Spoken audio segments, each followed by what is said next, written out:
안녕하세요. 자, 이번 시간에는 지난 시간에 배운 자료 수집 방법 한번 정리해 드리고요.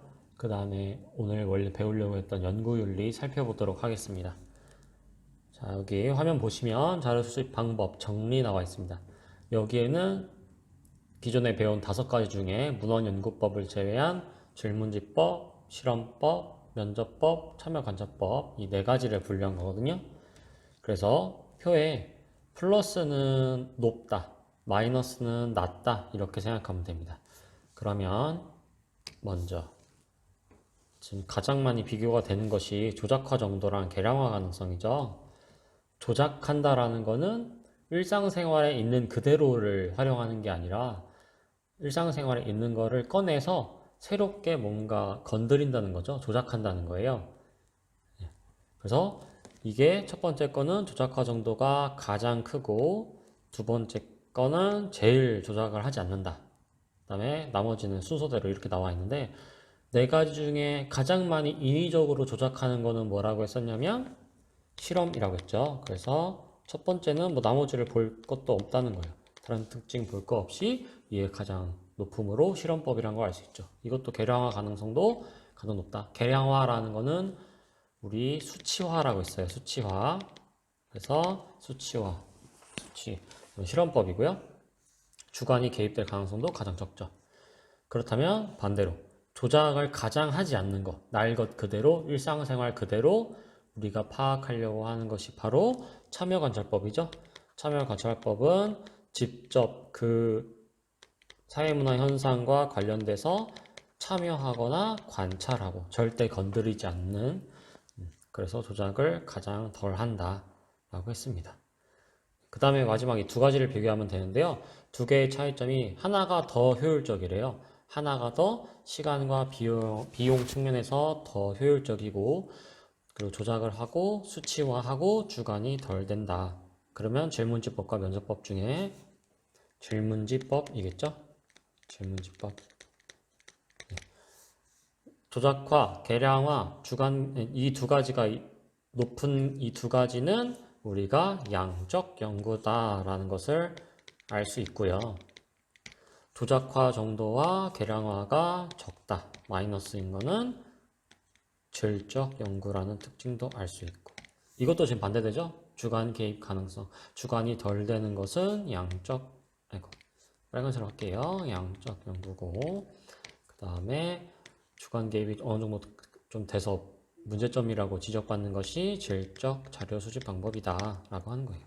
그러니까 여기는 면접법이 되겠죠. 이런 식으로 찾으면 되고, 이렇게 안내해 드린 이유가 이렇게 실험법, 참여관찰법, 면접법, 질문지법을 각각의 정도에 따라 구분하는 것을 여러분들이 이해하고 있어야 자료 수집 방법 문제를 수월하게 풀 수 있거든요. 그래서 이거 한번 설명해 드렸고요. 이 문제도 한번 풀게요. 자, 보시면 자료 수집 방법 A, B 2가지래요. 근데 A 보시면 갑은 중학교 자유학기 활동 중 진로 탐색 활동이 중학생들의 진로 정체성 형성에 어느 정도 영향을 미치는지를 500명 굉장히 많은 숫자를 대상으로 설문조사했네요. 설문조사 다수를 이용했으니까 질문지법이죠. 질문지법. B. 을은 음악을 들으며 공부하는 것이 학업 성취도에 미치는 영향을 알아보고 싶었대요. 그래서 성적이 유사한 2 집단이 있고, 하나만 음악을 들려주고 하나는 음악을 들려주지 않았대요. 결국 음악을 들려주는 것이 학업 성취도, 음악이 독립변수인 것이고 학업이 종속변수인 거죠. 그래서 한 집단은 독립변수를 처치했고 한 집단은 독립변수를 처치하지 않았다. 이렇게 가설을 만들고 가설에 따라서 독립변이 처치하지 않는 것, 이렇게 해가지고 일정하게 연구하는 것, 이런 것은 실험법이다. 실험법이라는 것을 알 수 있습니다. 그러니까 이 자료 2번은 질문지법과 실험법의 차이점과 공통점을 니네는 파악할 수 있느냐라는 것이고요. 5번은 이렇게 해서 4번이 되고요. 6번 보시면 자료 2, A, B는 질문지는 실험법에 비해 시간과 비용 측면에서 비효율적이다 라고 하는데 질문지법과 실험법 중에 뭐가 더 효율적이겠어요? 네. 질문지법이 더 효율적이겠죠. 왜냐면 질문지법은 뭐 따로 뭐 실험을 해서 뭐 그 사람들 대상으로 뭐 일정 기간을 두고 이렇게 실험 처치를 하는 것이 아니라 정말 말 그대로 질문지 작성해서 만드니까 훨씬 더 수월하죠. 그러니까 더 효율적이다. 니은. 가는 뭐냐면 A. 질문지법만의 특징이어야 돼요. 가에는 자료 수집 과정에서 언어적 도구의 사용이 필수적이다. 저번에 설명했죠. 언어가 꼭 필요한 거는 자료 수집 방법 중에 두 가지다. 그래서 질문지법과 면접법 이 두 개는 언어가 꼭 필요하다라고 했는데 지금 A는 질문지법이므로 질문지법은 실험법과 다르게 필수적이죠. 그러니까 니은 맞고요. 실험법은 무조건 필수적인 건 아니에요. 디귿. 나는 지금 공통점이에요. 두 개. 그러니까 질문지법과 실험법의 공통점이니까 양적 연구의 특징이면 되겠죠. 연구자와 연구 대상자 간의 정서적 교감. 정서적 교감을 중요한 건 무슨 연구라고 했냐면 양적 연구가 아니라 질적 연구다. 질적 연구 방법이 정서적 교감을 중요하게 생각하므로 다에 들어갈 수 없죠. 그 다음에 real. 다는 실험법만의 특징이어야 됩니다. 다에는 실험 집단에 대한 독립변인의 처치가 이루어진다 라고 하는데 아까 어떤 집단한테는 음악을 들려주고 어떤 집단한테는 음악을 안 들려준다고 했죠. 그러니까 음악을 들려준 집단을 실험 집단이라고 했고요. 지난 시간에. 그 다음에 음악을 들려주지 않은 집단은 통제 집단이라고 불렀습니다. 그래서 독립변인을 처치한 집단을 실험 집단, 독립변인을 처치하지 않은 집단을 통제 집단이라고 부른다고 했습니다. 그러니까 real. 실험 집단한테는 독립변인의 처치가 이루어져야겠죠? 그러니까 맞습니다. 답은 real. 이런 식으로 풀 수 있다고 하는 거예요. 자료 수집 방법 같은 경우에는 시험 문제에서 굉장히 많이 나오는 것이므로 꼭 자료 수집 방법들 간의 장단점을 이해하고 있어야 됩니다. 네, 실제 여러분들 학교 나오시면 보충 수업이나 정규 수업 시간을 활용해서 제가 좀 더 설명을 해드릴게요. 자, 이번 시간에는 이제 연구윤리 들어갈 거예요.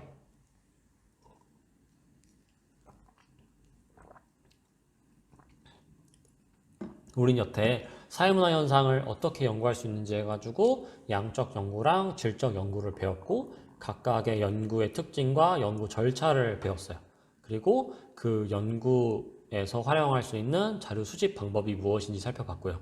근데 거기 중에서도 우리는 특히 중요하게 다뤄야 되는 것이 바로 연구윤리라는 거예요. 왜냐하면 우리는 사회과학이기 때문에, 즉 사회 문화를 연구하는 거기 때문에 그래요. 사회문화는 인간의 의지와 의도가 반영된다고 했죠. 즉 인간과 연관된 것이기 때문에 연구윤리를 중요하게 생각해야 된다라는 것입니다. 그래서 우리가 배우는 첫 번째 연구윤리 중에 사회문화 현상을 탐구할 때 지녀야 될 태도를 배울 거예요. 총 4가지 배웁니다. 첫 번째 보시면 학습지 볼게요. 주관적인 가치, 선입견을 배제한 태도여야 된다. 그러니까 우리는 이거를 객관적 태도라고 합니다. 적으면서 따라오면 돼요. 객관적 태도. 주관적 가치와 선입견을 배제한, 그러니까 중립적이어야겠죠. 중립적 연구 태도. 그러니까 굉장히 냉정한 입장에서 제3자적 태도를 지녀야 된다. 이거 냉정이 아니라 냉정한 제3자적 태도여야 되고요. 그리고 반드시 객관적이어야 되므로 경험적 근거가 있어야 된다. 즉 실질적으로 측정할 수 있어야 된다라고 하는 것입니다.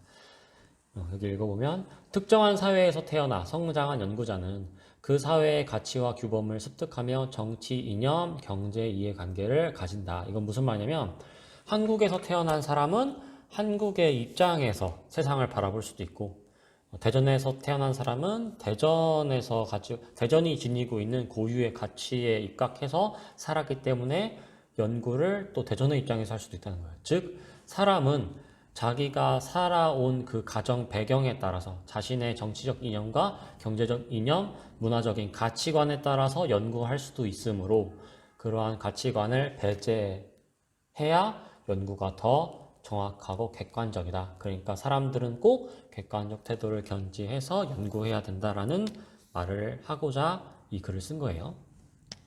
두 번째 태도.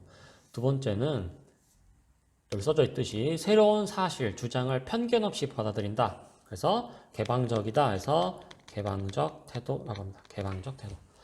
여러 가지 가능성이 공존함을 인정하는 태도다. 그러니까 무조건 내 주장이 옳다라고 주장하면 안 된다는 거예요. 연구는. 내가 지금 주장한 게 내가 연구한 그 과정이 옳기 때문에 내가 말한 결과가 옳다고 할 수도 있지만 사실은 아직까지는 밝혀지지 않은 문제가 있을 수도 있다 라고 하는 걸 인정한다는 거예요. 그래야 더 나은 연구 결과가 나오고 더 나은 분석 방법이 나오게 된다는 거예요. 그래서 경험적으로 검증될 때까지 가설로서 받아들인다. 그러니까 송재환이 말한 거라고 그거 무조건 옳다고 하지 마. 확인해 봐야 돼 라고 하는 거예요.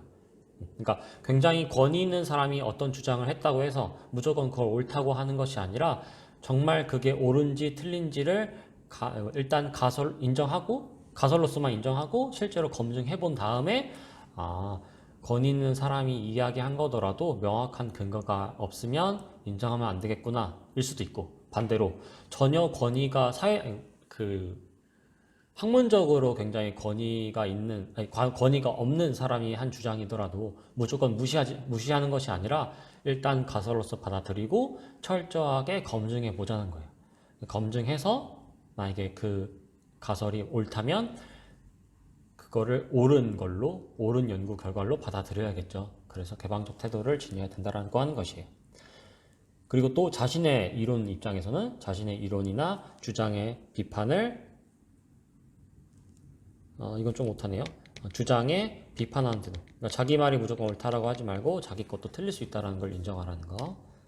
이런 관점에서도 개방적 태도가 필요하다.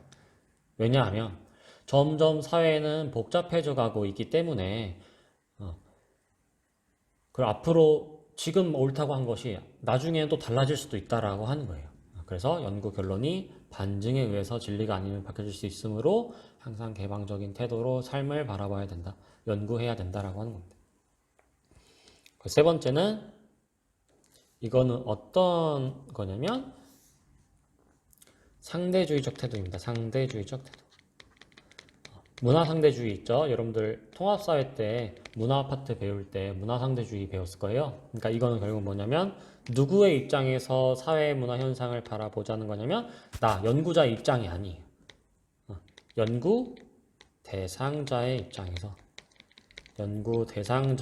입장에서 연구해야 된다. 그래야 명확하게 그 현상을 이해할 수 있다는 겁니다. 즉 서로 다른 문화가 지닌 고유한 가치와 의미를 그 사회의 역사적, 문화적 배경과 사회적인 맥락에서 고려해야 된다는 거예요. 만약에 내가 일본 어떤 문화를 연구하려고 하는데 일본 사람들의 마음으로 연구를 해야지 한국의 관점에서 연구하면 그 일본에서 가지고 있는 문화의 의미가 퇴색될 수 있다는 거예요. 왜곡될 수 있다는 거예요.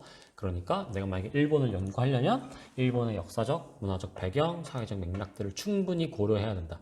그렇기 때문에 연구 대상자의 입장이 필요하고, 그러므로 사회문화 현상에 뭐를 인정해야 되냐면 사회문화 현상의 특수성을 인정해야 된다. 제가 맨 처음 수업 시간에 자연현상과 사회문화 현상의 차이점 설명할 때 사회문화 현상은 자연현상처럼 보편성도 지니고 있지만 특수성도 지니고 있다. 왜냐하면 인간의 가치관은 서로 다르므로. 그래서 결혼을 예로 들었죠. 결혼이라는 제도는 웬만한 시대나 웬만한 사회에서는 존재하지만 보편적이지만 그 결혼의 실제 양상은 각 시대, 각 사회마다 다를 수 있다. 알겠죠? 그래서 문화 연구할 때, 사회문화 현상을 연구할 때 상대주의적 태도를 지녀야 된다고 했고요. 4번은 마지막으로 성찰적 태도예요. 성찰적 태도. 그러니까 아까 개방적 태도에서도 사회가 점점 복잡해지고 있기 때문에 우리가 알게 모르게 반영되는 특징들이 있을 수 있다. 그러니까 내가 말한 게 꼭 옳은 것이 아니라 틀릴 수도 있다라는 것, 진리가 아닐 수 있다라는 걸 인정해야 된다. 개방적이어야 된다라는 것처럼 사회문화 현상은 너무나도 복잡하기 때문에 끊임없이 성찰적으로 접근하지 않으면 그 현상의 겉표면만 보고 그 내부의 현상은 전혀 알 수 없다라는 거예요. 그래서 굉장히 성찰적 태도가 필요하다는 겁니다. 그래서 읽어보면 사회문화 현상을 있는 그대로 받아들이지 않고 현상의 이면에 담겨있는 발생 원인, 그것이 초래할 결과의 사회적 적합성 여부를 능동적으로 탐구하는 것이다. 그런 태도가 필요하다라고 합니다. 그래서 연구 절차, 연구 윤리 등을 제대로 지키면서 내가 탐구하고 있는지 계속 되짚어 보는 거. 그러니까 내가 지금 가설은 잘 하고 있나? 내가 자료는 지금 잘 수집했나? 사람들한테 이거 연구 조사하고 싶다고 했는데 그 사람들한테 연구 윤리 잘 지켰나? 이런 걸 끊임없이 성찰하는 것이 필요하다는 겁니다. 그래서 여러분들이 지금 배운 것은 객관적 태도, 개방적 태도, 상대주의적 태도, 성찰적 태도 이렇게 네 가지거든요. 그래서 여기 아래에 실제로 이 연구윤리의 탐구 태도 문제가 가끔씩 나와요. 그러니까 이렇게 판단하면 돼요. 여기 아래 문제처럼 1번 읽어보고 이게 무슨 태도인지 여러분들이 이해해야 되거든요. 그래서 1번만 보면 사회문화 현상의 탐구 시 자신의 연구 결과에 대한 다른 연구자의 비판을 허용한다. 이렇다는 건 항상 개방적인 태도를 지녀야 된다는 거랑 같은 맥락이죠. 그러니까 1번은 개방적 태도에 대한 설명인 거예요. 이런 식으로 제가 또 여기에 대한 OX 퀴즈를 여러분들한테 올릴 테니까 한번 풀어봤으면 좋겠습니다. 넘어갈게요. 지금은 이제 4가지 탐구 태도를 배웠고요. 이제는 실제로 여러분들 양적 연구 절차, 질적 연구 절차를 할 때 그 절차마다 우리가 지켜야 될 연구 윤리가 있다는 거예요. 그래서 그거를 쭉 살펴보고 아래 문제 같이 풀어보고 수업 끝내도록 하겠습니다.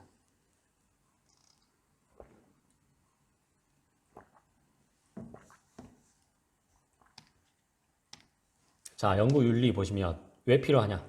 사회문화 현상의 탐구의 기본 단위는 누구이므로? 인간이잖아요. 인간의 행위이므로 연구 과정이나 결과에 활용해서 인간의 존엄성을 지켜야 된다는 거예요. 인간은 존엄성이 있기 때문에 연구 과정과 결과에서 꼭 윤리적인 측면을 고려해야 된다. 연구 대상. 그러니까 이건 뭐냐면 연구 대상과 관련해서 우리는 어떤 윤리를 지켜야 되느냐라는 거예요. 연구 목적과 과정을 일단 알려줘야 되고요. 우리 이런 연구 목적이니까 이런 연구 과정이 있으니까 네가 이런 문제가 있을 수도 있다. 너 여기에 동의하니? 동의하면 이 연구에 참여하는 거고 만약에 네가 동의하지 못한다면 연구 안 하면 돼 라고 하는 거예요. 그러니까 전 시간에 얘기했던 그 밀그램의 복종 실험은 이걸 안 했던 거죠. 연구 목적이 실제로 뭔지, 연구 과정이 뭔지 동의를 얻지 않았죠. 그러니까 즉 동의를 얻는다는 건 뭐가 필요하다는 거냐면 자발적인 참여여야 된다는 거예요. 물론 그럴 수도 있어요. 만약에 어떤 연구를 하는데 그 연구의 목적과 과정을 미리 알려주면 문제가 생기는 경우도 있어요. 그러면 어떻게 해야 되느냐? 일단은 연구 목적과 과정을 좀 속이더라도 나중에 연구 다 끝나고 사실은 이런 거였어요. 이게 미리 말해버리면 문제가 생길 수 있기 때문에 얘기는 안 했거든요. 근데 만약에 당신이 원하지 않으면 당신의 연구 과정이나 연구 결과를 그냥 폐기 처분하겠습니다 라고 해야 돼요. 다시 말하면 나중에라도 물어봐야 된다 라는 거 꼭 기억해야 됩니다. 그러니까 뭐 예로 들면 옛날에 EBS에서 어떤 거를 했냐면 이렇게 사람을 이렇게 앉혀놔요. 사람을 이렇게 4명, 5명 앉혀놨다고 쳐요. 사람이에요. 시간이 많지 않으니까 자 이렇게 사람이 5명이 이렇게 있어요. 이것은 이 사람 연구 대상자예요. 연구 대상자인데 이 사람들 앞에서 화이트보드로 1 더하기 1은 이렇게 한 거예요. 너무 단순한가? 그럼 일단 간단하게 하기 위해서 1 더하기 1은 했더니 이게 난데 이 사람이 3이요. 이 사람도 3이요. 3이요. 3이요 이러는 거예요. 그래서 제가 아, 이거 멍청한 사람들이네. 이거 왜 3이라고 하지? 2인데? 저는 2요라고 당당하게 얘기했어요. 근데 이거를 계속 돌려본 거예요. 그래서 뭐 예를 들면 이거랑 이거랑 둘 중에 뭐가 더 높이가 높냐라고 이렇게 문제를 냈어요. 그랬더니 또 이 사람들이 1번이고 2번이라고 할게요. 그러면 이 사람이 1번이요, 1번이요, 1번이요, 1번이요. 그래서 내가 이 사람들 또 왜 저러지? 이상하네. 하지만 난 이제 당당해, 정확해. 그래서 저는 2번이 맞는 것 같은데요? 라고 한 거예요. 근데 이런 거를 계속 문제 낸 거예요. 그러면 결국 어떻게 되냐면 대부분의 사람들은 자기가 생각하는 게 옳다고 하더라도 왜 사람들이 자꾸 이렇게 얘기하지? 저게 맞는 건가? 라고 오히려 헷갈려 한대요. 그리고 헷갈리지 않더라도 왠지 그렇게 말해야 그게 맞는 것 같대요. 그래서 나중에는 그냥 1번이 더 커요 라고 이런 식으로 대답을 한다는 거예요. 그러니까 뭐였냐면 EBS에서 사람들은 얼마나 다른 사람들을 동조할까 그렇게 동조 실험을 했던 거죠. 그러니까 이렇게 동조 실험을 하고 실제로는 이 네 명은 다 연기자였던 거고 저만 연구 대상자였던 거예요. 이렇게 할 수 있죠. 근데 만약에 이 실험을 저한테 저희가 하는 건요, 사실 여기 화이트보드에 내 문제를 그냥 맞추는 게 아니라요, 동조 실험을 하는 거예요. 사람들이 얼마나 다른 사람한테 동조하는지 판단하려고 하는 거거든요. 라고 미리 말해버리면 저 같은 사람은 뭐야? 그런다고? 그럼 나는 당신들 연구 결과에 맞게 안 해야지, 동조 안 해야지 라고 할 수 있다는 거예요. 즉, 연구 목적과 과정을 미리 알려버리면 이 연구의 목적이 퇴색되는 경우들도 있어요. 그렇다면 사전에 정확한 연구 목적과 과정을 알리지 않고 나중에 연구 다 한 다음에 사후에 동의를 구하면 된다라고 하는 겁니다. 물론 그렇다고 해서 연구 과정 속에서 당연히 인간의 존엄성을 지키고 있는 상태여야 되는 거예요. 넘어가겠습니다, 이제. 자, 연구 대상과 관련해서 당연히 그들에 대한 사생활을 보호해 줘야겠죠. 즉 무슨 말이냐? 익명성을 공고해야 된다는 거예요. 실험을 했는데 실험 결과에 뭐 이렇게 했더니 사람들이 이렇게 동조했다라고 해놓고선 연구 대상자 송재환 해가지고 막 제 이름 다 써놓고 막 제 생년월일, 제 집 주소 이런 거 다 전화번호 다 적어버리면 제 사생활이 보호가 안 되겠죠. 그러니까 반드시 익명성을 보장해 줘야 되고요. 연구 참여로 인한 영향과 예상되는 피해는 충분히 설명해 줘야 된다. 사전에. 예. 그리고 안전과 이익을 충분히 고려해서 판단해야 된다라는 것입니다. 그 다음에 이제 연구 대상에 대한 연구를 했으니까요. 연구 과정 및 연구 결과를 공표할 때 어떤 걸 지켜야 되는지를 살펴볼 거예요. 자, 일단 정직한 방법으로 자료 수집을 해야 된다. 정직한 방법으로 자료 수집을 해야 된다. 그러니까 다시 말하면 자료 조작하지 마라. 자료는 조작하면 안 되겠죠. 조사한 거 그대로 기록을 해야 된다는 것. 그 타인의 연구 성과나 자신의 과거 연구를 자신의 새로운 연구인 것처럼 사기치면 안 된다. 그리고 연구에 반드시 여러분들 지켜야 되는 것이 연구 출처를 밝혀야 된다. 즉 다시 말하면 뭐 내가 문헌 연구법을 썼어요. 그래서 뭐 정조와 관련돼서 이런 연구 논문을 내가 활용했다. 근데 나는 그거랑 뭐 이런 거랑 같이 분석해 보니까 이런 새로운 거를 밝혀냈다라고 알려줘야 된다는 거예요. 어쨌든. 왜냐면 알려주지 않으면 이 기존의 연구 것까지 다 자기가 한 것처럼 거짓말을 하는 거기 때문에 연구 출처를 밝혀야 되고 연구 결과를 은폐하거나 왜곡하거나 축소하면 안 된다. 당연한 거죠.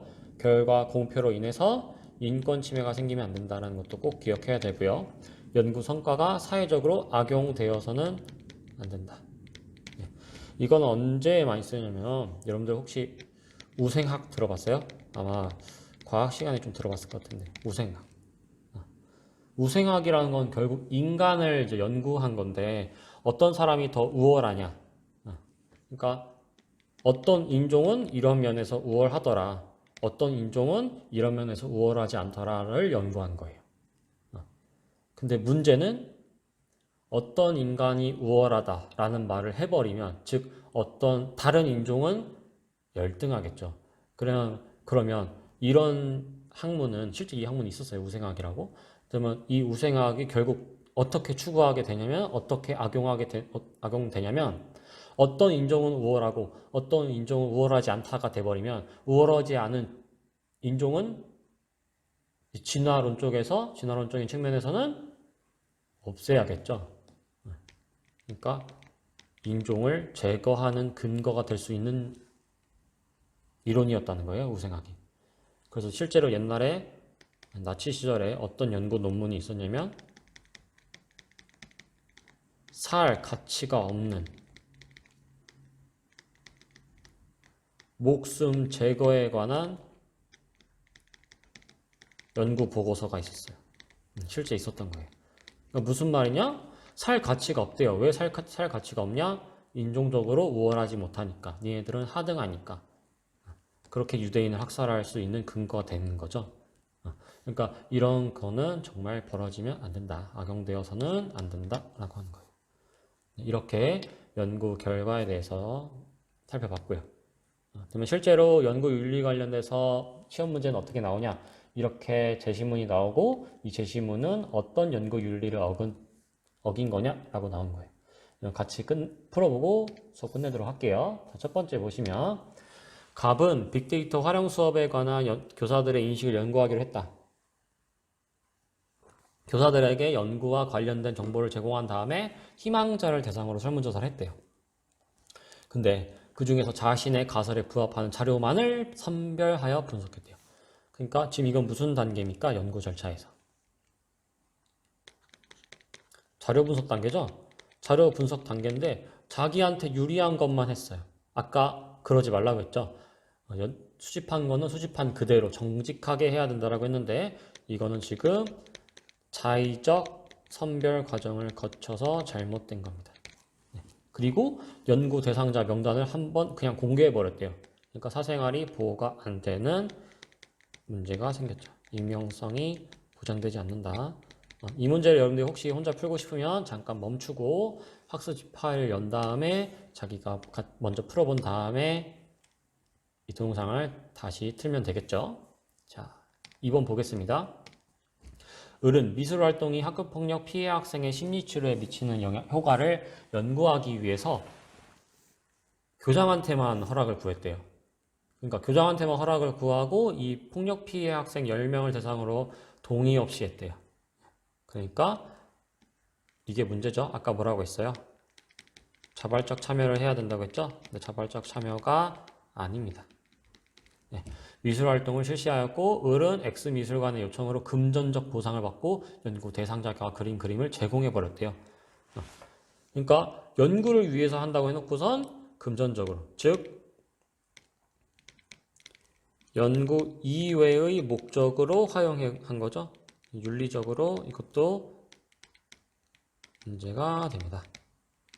자, 그 다음에 3번, 입사시험을 보러 온 지원자에게 기업 관계자가 그 기업의 이미지 연구를 위한 설문조사에 반드시 응하도록 했다. 아까 나온 거죠?